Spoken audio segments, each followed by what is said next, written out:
Animation सादरीकरण स्पर्धा 2025-26. श्रीमती नीता भास्कर हरसुळे, प्राथमिक शिक्षिका, जी.प. प्राथमिक शाळा वैतागवाडी, केंद्र पाथरवाला बुद्रुक, तालुका अंबड, जिल्हा Jalna. You-dash code 2718030910. Shalarth ID. 02DD NBAF 8801.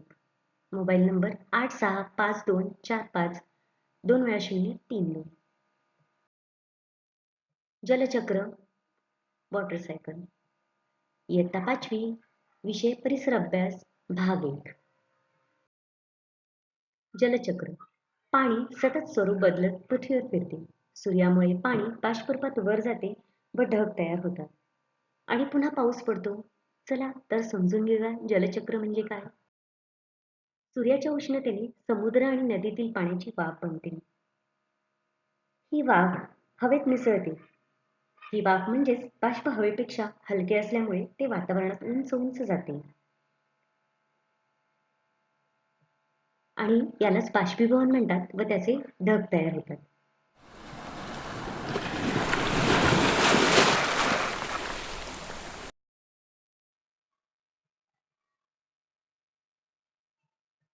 ढग उंचावर जाताना थंड होत जाऊन त्याचे संघनन होते आणि पाण्याचे सूक्ष्म कण बनतात. हे पाण्याचे कण एवढे लहान आणि हलके असतात की आकाशात ढगाच्या रूपात तरंगत राहतात आणि आकाशात एकत्र येऊन ते पाण्याच्या मोठ्या थेंबात रूपांतर करतात. यालाच संगणन क्रिया म्हणतात.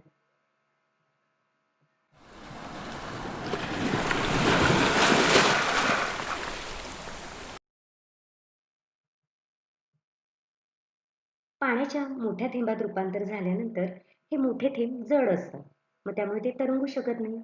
असे थेंब पावसाच्या रूपात पृथ्वीवर पडतात. यालाच वर्षाव म्हणतात.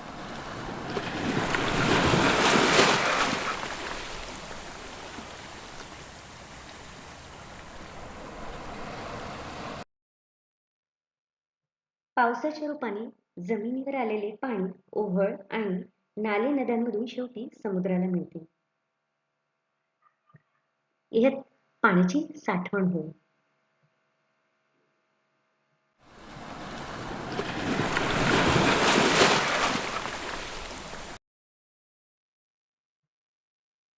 बाष्पीभवनामुळे जमिनीवरील पाणी वर जाते व संघननामुळे पुन्हा जमिनीवर येते आणि शेवटी समुद्राला मिळते. यालाच जलचक्र म्हणतात. म्हणजेच पाण्याचे बाष्पीभवन, संघनन आणि पर्जन्य या क्रिया अखंडपणे एखाद्या चक्राप्रमाणे घडत राहतात, म्हणून याला जलचक्र म्हणतात.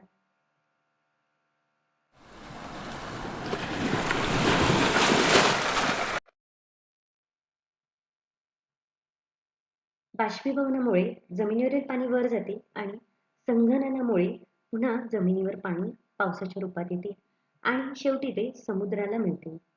पाण्याचे बाष्पीभवन, संघनन आणि पर्जन्य या क्रिया अखंडपणे एखाद्या चक्राप्रमाणे चालू राहतात, म्हणूनच याला जलचक्र म्हणतात.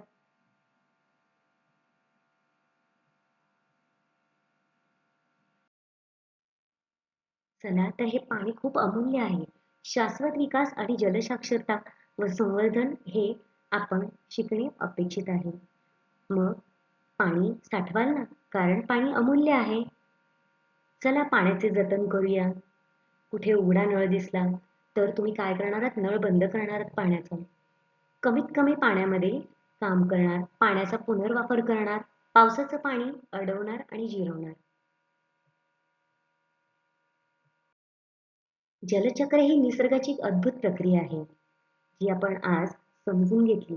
त्यातले महत्त्वाचे टप्पे होते बाष्पीभवन, संघनन, पर्जन्य म्हणजेच वर्षाव आणि पुन्हा पाण्याची साठवण.